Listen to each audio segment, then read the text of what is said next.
Henry Tudor was the son of Henry VII of England and Elizabeth York.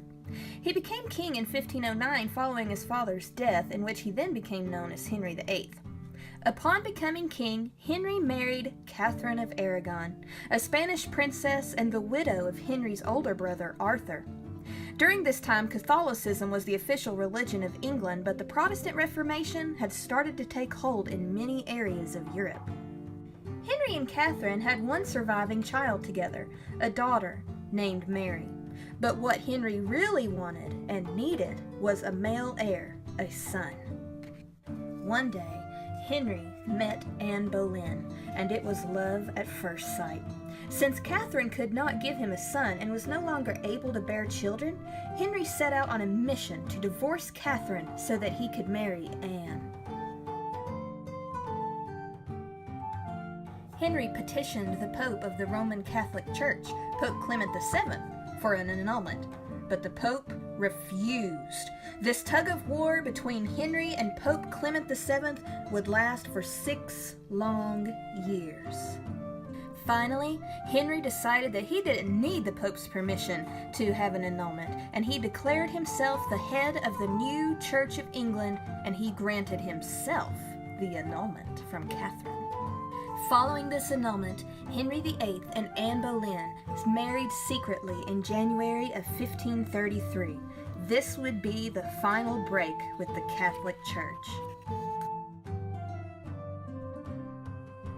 Then, in 1534, upon Henry's influence, Parliament passed the Act of Supremacy, which declared Henry as the supreme head on earth of the Church of England.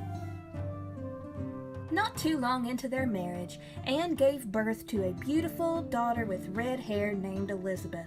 She was named for Henry's mother, Elizabeth of York. Anne, however, also failed to produce a male heir, and she suffered many miscarriages. Henry became very angry, feeling that Anne had broken her promise to give Henry a son. He then found himself wanting out of this marriage. Henry knew in order to get the male heir he always wanted, he would have to get rid of Anne and marry again. So, on May 15th of 1536, Henry put Anne on trial with trumped-up charges of adultery. She was found guilty, and on May 19th, 1536, she was beheaded at the Tower of London. It is believed that before Anne was beheaded, her last words were, "Good Christian people, I am come hither to die. For according to the law and by the law I am judged to die, and therefore I will speak nothing against it. I am come hither to accuse no man, nor to speak anything of that, whereof I am accused and condemned to die.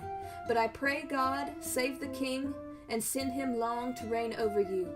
For a gentler nor a more merciful prince was there never, and to me he was ever a good and gentle sovereign lord. And if any person will meddle of my cause, I require them to judge the best.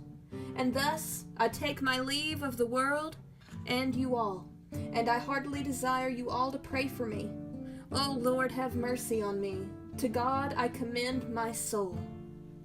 Before Anne Boleyn was beheaded, Henry had already turned his sights toward the beautiful Jane Seymour as his next bride. And although this marriage to Anne did not last, his break with the Roman Catholic Church did. It was final, and it would change the face of England forever.